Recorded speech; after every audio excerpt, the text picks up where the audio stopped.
श्री स्वामी समर्थ. सर्व समर्थ सेवेकऱ्यांचे पुन्हा एकदा खूप खूप मनापासून स्वागत आहे. समर्थांचा सेवेकरी हा समर्थच असतो. प्रत्येक संकटाला त्याला लढण्याची ताकद महाराज देत असतात. स्वामी नामाचा जप करिता चारी पुरुषार्थ येते हाता. स्वामी चरित्र गाता एकता पुनरुक्ती चुकेल. किती सुंदर ओवी स्वामींनी सांगितले आहे. चार पुरुषार्थ स्वामींचं नाव घेतल्यानंतर आपल्या हातामध्ये येतात. ते चार पुरुषार्थ म्हणजे धर्म, अर्थ, काम आणि मोक्ष. किती सुंदर आहे बघा स्वामींच्या लीलेमध्ये.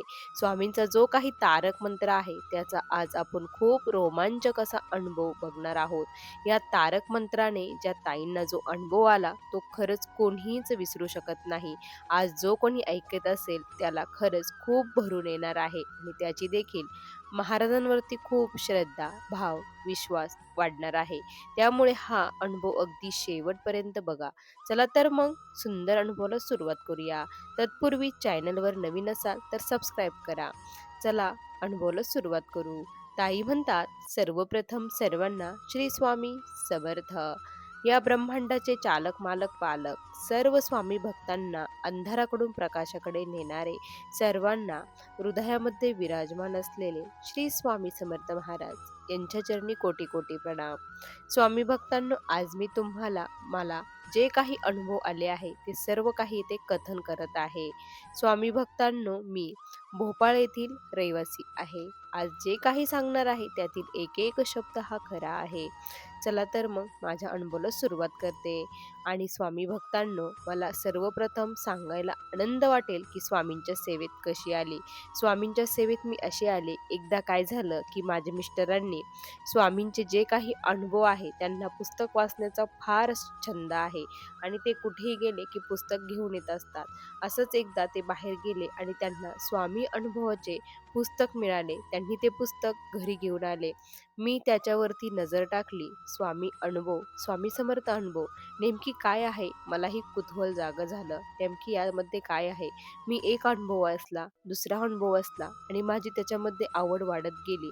मलाही श्रद्धा निर्माण होऊ लागली. मी त्याच्यामध्ये खूप म्हणजे खूप स्वामीमय झाल्यासारखं वाटत होतं. मी ते पूर्ण पुस्तक वाचून काढलं.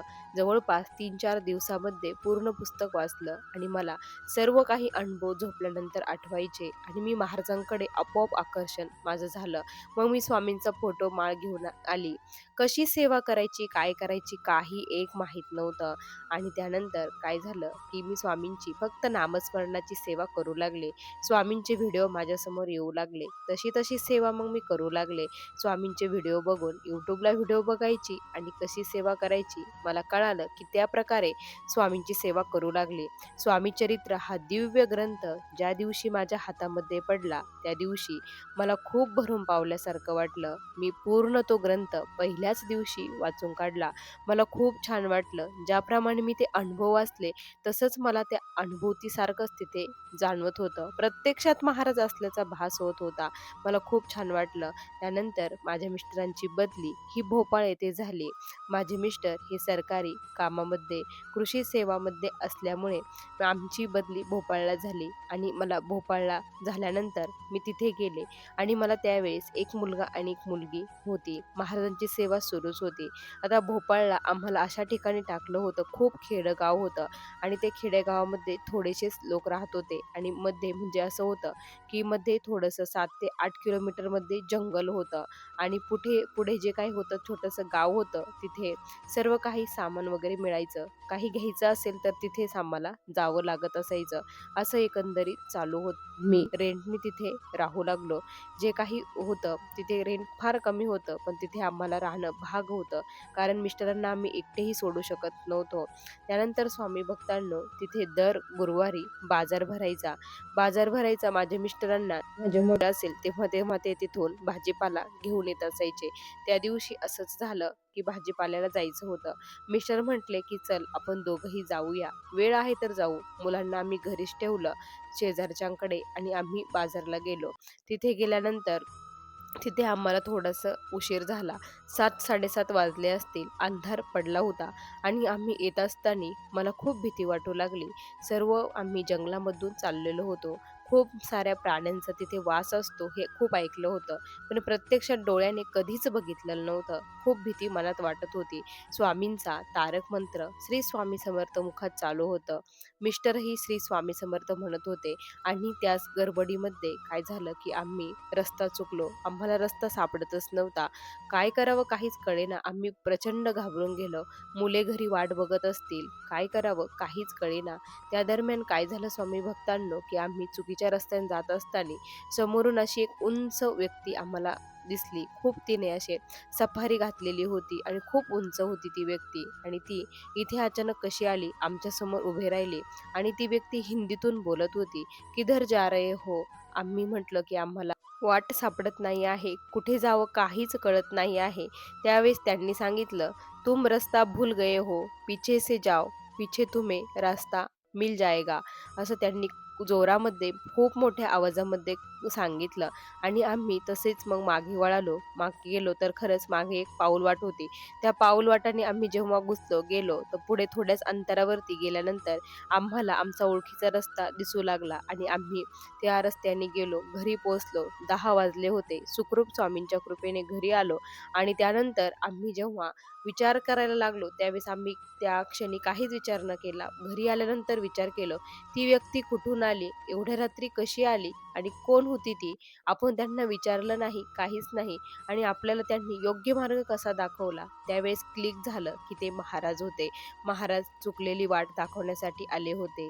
मुखामध्ये श्री स्वामी समर्थ महाराजांचा मंत्र चालू होता आणि त्याचबरोबर महाराजांवरती विश्वास होता, की महाराज मार्ग दाखवतील. त्या विश्वासाला महाराज जागले आणि महाराज आम्हाला वाट दाखवण्यासाठी आले. हा खूप मोठा अनुभव आल्यानंतर माझ्या मिस्टरांचा देखील स्वामींवरती खूप विश्वास बसला आणि आम्ही सेवा करू लागलो. मला बदलीसाठी सेवा करायची होती. मला तिथे राहायचं नव्हतं. मला तिथून यायचं होतं. त्यासाठी मी आता संकल्पित नामस्मरणाची सेवा करायला घेतली. महाराजांचं नामस्मरण मी जसा-जसा वेळ मिळत होता, तसा नामस्मरण करत होते. रोजच्या मी 51-52 अशा माळी जप करत होते आणि काय आश्चर्य, आमची बदली 6 महिन्यामध्ये पुन्हा झाली. आम्ही पुन्हा महाराष्ट्रामध्ये आलो आणि खूप सुखावलो. बरं वाटलं, की तेथून एकदाचं सुटलो आणि त्यानंतर स्वामी भक्तांनो, स्वामी प्रकट दिन जवळ येत होता. स्वामी प्रकट दिनाला आमच्या घरी आम्ही प्रसाद करायचं ठरवलं होतं. यावर्षी आपण प्रसाद करूया आणि स्वामींची खूप सारी सेवा करायचं आम्ही ठरवलं. मग आमच्या घरामध्ये आपण प्रसाद बनवण्यासाठी आम्ही खिचडी भात आणि शिरा हा प्रसाद केला. खूप जणांना आमंत्रण दिलं आणि आम्ही ठरवलं होतं, जे आपल्यासाठी इथे प्रसादाला येतील, त्या सर्वांना स्वामी चरित्र हा ग्रंथ भेट म्हणून द्यायचा आहे. कारण कोणी सेवेकरी असतात ते येतात, कोणी सेवेकरी नसतात ते येतात. जे सेवेकरी नाही त्यांना खरंच स्वामींची गरज आहे. जर आपण पुस्तक दिलं आणि त्याने वाचलं आणि त्याच्या आयुष्यामध्ये जर प्रकाश पडला, त्याचं जीवन सुखमय झालं, तर त्यासारखी आनंदाची गोष्ट आपली दुसरी कुठलीच असणार नाही, असं आम्ही ठरवलं. आम्ही खूप सारे स्वामीचरित्राचे ग्रंथ घेऊन आलो, प्रसाद केला आणि त्या दिवशी खूप गडबड चालू होती. पुढे मागच्या अंगणामध्ये स्वयंपाक चालू होता. पुढे नैवेद्यासाठी लगेच बसवले होते. जे कोणी येत होते त्यांना प्रसाद आम्ही देत होतो. महाराजांची महाआरती झाली, प्रसाद वाटपाला सुरुवात झाली. 12-12:30 ची वेळ होती. त्या दरम्यान पांढरे शुभ्र कपडे घालून अशी एक व्यक्ती आली. आता कोण येतंय, काय येतं माहीत नाही. त्यांनी दत्त असं नाव सांगितलं. आम्ही विचारलं, की "तुम्ही कुठून आला?" तर ते म्हटले, की "आम्ही इथलेच आहोत. आम्हाला तुम्ही आमंत्रण दिलं म्हणून आम्ही आलो." आम्हाला वाटलं, की आता नवीन आहे सर्व काही दिला असेल कोणाच्याच मार्फत त्यांना कळालं असेल आणि मग प्रसाद दो असं ते म्हटले, की "प्रसाद द्या" म्हणून. तर मग मी त्यांच्या हातावरती एक वाटी प्रसाद दिला आणि मग मी मागं मला काम आठवलं म्हणून ते काम करण्यासाठी गेले आणि 5 मिनिटांमध्येच मी पुढे आले. ज्यावेळेस पुढे आले तर ती जो काही प्रसादाचं वाटी होती, ती वाटी मला खाली दिसली. एकदम स्वच्छ, त्यामध्ये काहीच नव्हतं. पण ती व्यक्ती मी सर्वत्र शोधत होते. ती व्यक्ती मला कुठेच दिसेनाशी झाली. मी सर्वांना विचारलं. सर्वांनी म्हटलं, की "आम्हाला अशी व्यक्ती दिसलीच नाही आणि कोणी आलंच नव्हतं" असं. मला खूप असं रडायला यायला लागलं, की मी किती बावळट आहे, की माझ्यासमोर महाराज आले होते. मी त्यांचं दर्शन घ्यायला पाहिजे होतं आणि स्वामींनी प्रत्यक्षात येऊन प्रसाद भक्षण केला आणि स्वामींनी त्याच्यातून मला एक दाखवून दिलं, की अन्न हे पूर्ण ब्रह्म आहे. ते वाया घालवू नका. कारण त्यामध्ये एक कणसुद्धा त्याच्यामध्ये त्यांनी ठेवलेला नव्हता. इथपर्यंत स्वामींनी त्या दिवशी संदेश दिला. मला खूप भारी वाटलं, खूप छान वाटलं, की स्वामींना आपली सेवा आवडली, स्वामींपर्यंत आपली सेवा पोहोचली. कारण 12 ते 12:30 ही वेळ दत्त महाराजांच्या भिक्षेची आहे आणि आमच्या घरी आमचं दारिद्र्य नेण्यासाठी, भिक्षा नेण्यासाठी महाराज प्रत्यक्षात आले आणि तेव्हापासून आमच्या जीवनामध्ये खूप छान-छान होऊ लागलं. जे काही आम्ही ठरवत होतो, ते सर्व काही आम्हाला मिळत होतं. महाराज अलगदपणे देत होते. कष्ट होते, कष्टाला साथ महाराजांची होती. कारण कष्ट केल्याशिवाय पर्याय नाही. महाराजांना कष्टच आवडतात आणि आम्ही देखील खूप कष्ट करत होतो आणि त्याला साथ महाराज देत होते. तशी आमची प्रगती ही वाढत चाललेली होती. आणि त्यानंतर स्वामी भक्तांनो, काय झालं, की आपला जो काही कोरोनाचा काळ होता, त्या कोरोनाच्या काळामध्ये खूप भयानक परिस्थिती सर्वांवरतीच ओढवली होती. तशीच आमच्यावरती देखील ओढवली. आमचं जे काही होतं ते खूप सारं आमचा लॉस होऊ लागला. माझ्या मिस्टरांना कोरोना झाला. त्यांना कोरोना झाल्यानंतर त्यांना क्वारंटाईन ठेवण्यात आलं. त्यावेळेस त्यांनी महाराजांचं जे काही अनुभवचं पुस्तक आहे, ते अनुभवचं पुस्तक ते सोबत घेऊन गेले. तिथेच महाराजांची त्या पुस्तकावरतीच पूजा आरती, अनुभव वाचणे आणि महाराजांवरती प्रचंड विश्वास ठेवून ते तिथे राहिले. माझाही स्वामींवरती प्रचंड विश्वास होता आणि स्वामी त्या विश्वासाला जागले. माझे मिस्टर सुखरूप घरी आले. पण त्यानंतर काय झालं, की आमचं जे काही होतं आमच्यावरती कर्ज वाढत चाललं होतं. त्यामुळे खूप डिप्रेशन यायला लागलं होतं. स्वामींनाच साकडं घातलं. आता काय करायचं? माझ्या मिस्टरांना गायनाचा प्रचंड छंद होता. पण त्यांनी नोकरीसाठी तो छंद त्यांचा कधी त्यांना पूर्ण करताच आला नाही. आणि आता काय करायचं? लॉकडाऊन वगैरे सर्व उघडलं. 2022 साली मिस्टरांनी काय केलं, की असंच महाराजांपुढे बसले. स्वामींना सर्व काही परिस्थिती सांगितली आणि तारक मंत्र बोलला. तारक मंत्र 108 वेळा रोज मी बोलतच होती.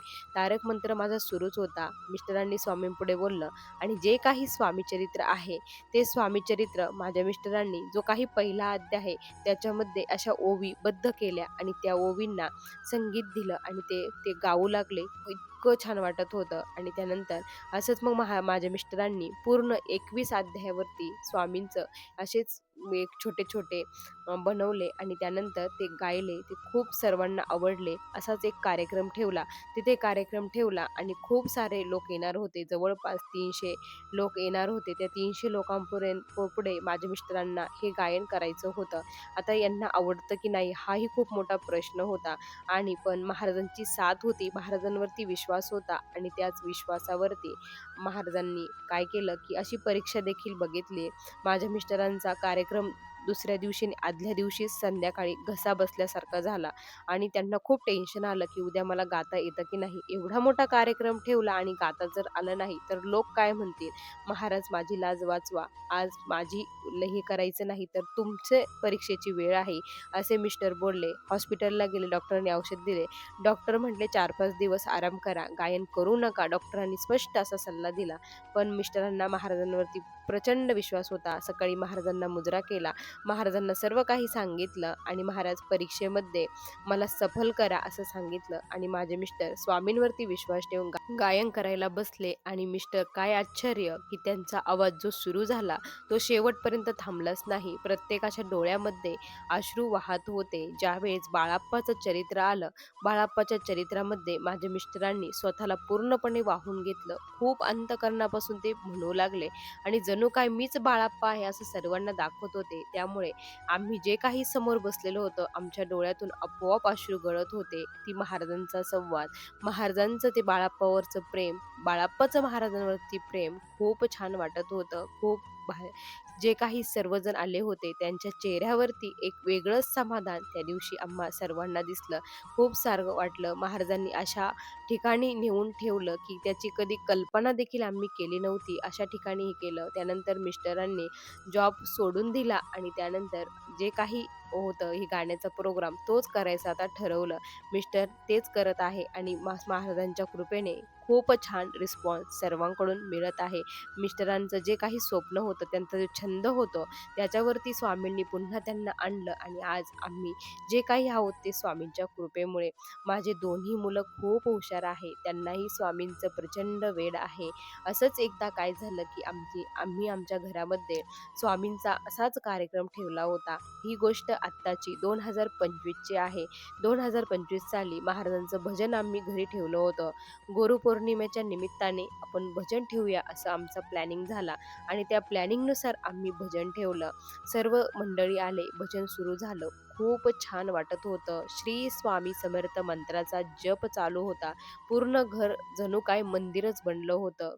सर्वांना खूप छान वाटत होतं आणि मला हिमालयामध्ये जाण्याची प्रचंड इच्छा होती. तिथला बर्फ खेळायची आणि मला असं वाटायचं की मी कधी जाईल. मला खूप इच्छा मी स्वामींना कायम म्हणायची की मला तिथे जाण्याची इच्छा आहे. पण ती इच्छा माझी कधी पूर्ण होईल काय माहीत. आणि स्वामी भक्तांनो, हा कार्यक्रम रात्रीचा होता. रात्री कार्यक्रम संपायच्या वेळेस म्हणजे कार्यक्रम संपतच आला होता. एक गारवा घरामध्ये निर्माण झाला. 11 वेळ होती. सर्व भजनी मंडळ हे नाश्ता वगैरे करून जे काही आम्ही प्रसाद केला होता तो ग्रहण करून सर्वजण आपापल्या घरी गेले आणि आमच्या घरामध्ये जणू काय हिमालयच झाला होता. प्रचंड थंडी गारवा. बाहेर गेलं तर बाहेर खूप गरमी होत होती. गरम वाटत होतं आणि बाहेर घरामध्ये आलो तर इतकं छान, इतकं गारवा वाटायचा, की जणू काय आपण फ्रीजमध्येच बसलो आहे. असं इतका थंडावा वाटत होता आणि मग मला कळालं, की महाराजांनी माझी ही देखील इच्छा पूर्ण केली. मला हिमालयाचा जो काही फीलिंग आहे तो इथेच घरामध्ये करून दिला. खूप मोठी प्रचिती स्वामी प्रत्येक भक्तांच्या छोट्या-छोट्या इच्छा पूर्ण करण्याकडे लक्ष देत असतात. पण महाराजांची आपण हेळना करायला नाही पाहिजे. जे काही आपण करतो ते मनापासून केलं पाहिजे. आपल्या घरामध्ये जो काही नैवेद्य बनतो, जो काही आपण स्वयंपाक करतो, तो महाराजांना अर्पण केलाच पाहिजे. कारण जसं आपल्याला भूक लागते तशीच महाराजांना देखील भूक लागते. महाराजांना तो नैवेद्य दिल्यानंतर महाराज संतुष्ट होतात. महाराज ते खातात. आपल्या घरातील अन्नाचा जे काही परिणाम आहे, दुष्परिणाम ते कमी होत असतात. त्यामुळे रोज सकाळ संध्याकाळी आपल्या घरातील जी काही भाजी-पोळी आहे, ती भाजी-पोळी महाराजांना मी रोज देत असते. तुम्ही देखील द्यावं यासाठी महाराजांनीच आज माझ्याकडून हे वदवून घेतलं आहे, असं म्हणायला देखील हरकत नाही. स्वामींनी असं केलं आहे. स्वामींच्या सेवेमध्ये कुठलीच काटकसर करू नका. आपल्या आवडीनुसार सेवा करू नका. तर महाराजांना जे आवडतं, महाराजांना जे भूषणावं आहे, ते करण्याचा प्रत्येकाने प्रयत्न करा. त्यावेळेस तुम्ही खरे स्वामी भक्त होताल आणि महाराज तुम्हाला समर्थ बनवतील. समर्थांचं सेवेकरी समर्थच बनवतील. स्वामी भक्तांनो, असे मला आलेले हे स्वामींचे दिव्य अनुभव होते. श्री स्वामी समर्थ. बघा स्वामी भक्तांनो, किती सुंदर अनुभव आहे हे ताईंचे. तुम्हाला हे अनुभव कसे वाटले नक्की कमेंटमध्ये कळवा. पुन्हा भेटूया अशाच सुंदर अनुभवासोबत. तोपर्यंत सर्वांना श्री स्वामी समर्थ. जय जय स्वामी समर्थ. श्री गुरुदेव दत्त.